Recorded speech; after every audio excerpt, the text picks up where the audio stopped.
高压培育根状深色再裁剪下来，长出的根像这样，裁剪尽可能靠近杯底。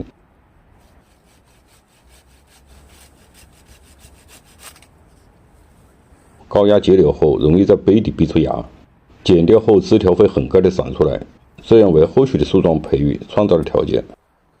裁剪后将接口修正好，形成理想的愈合面。裁剪后的树状养分会重新分配，要对树状修剪调整，重点是保障需要枝干的生长。这棵罗汉松也在改新中，主要是降低它的高度。在改新前，有意识地对顶端枝干进行了培育，然后通过高压直接获取基本成型的装材。操作前对高压部分修剪一次，剪短枝条，不在造型之中的枝条剪干净，减少防波后的蒸发量，提高它的成活率。选好套杯，就用这种小花盆套上去，从这里开口，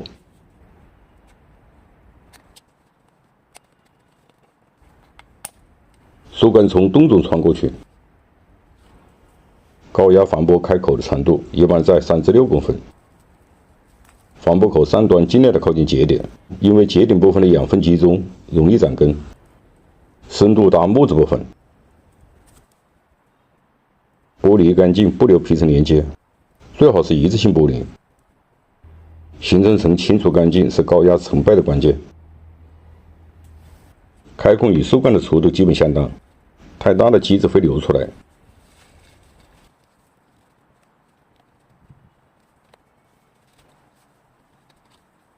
像这样套好，盆底放一层沙质土，倒入半湿的培养基质，基质要用透气性好的颗粒土，我用的是粗砂，铺上一层青苔，增加保水和隔热效果。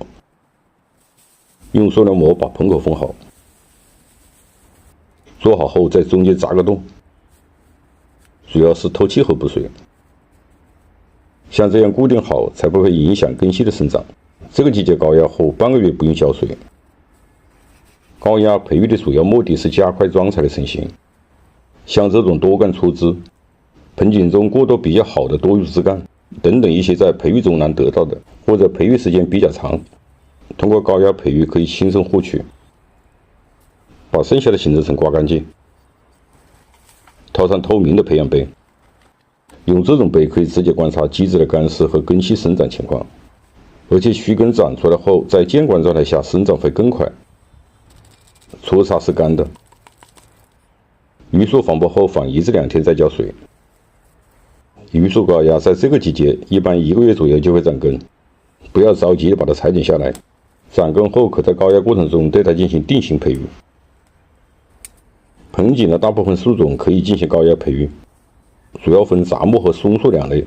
松树的高压基本方法与杂木一样，不同之处，松树防波后要晾一段时间，等防波口愈合组织堆积再进行套杯，这是松树高压培育成功的关键。这是1个月前进行防波的，愈合正在形成，再等半个月左右就可以套杯幼根了。我是三千农茶，感谢您的收看，下期见。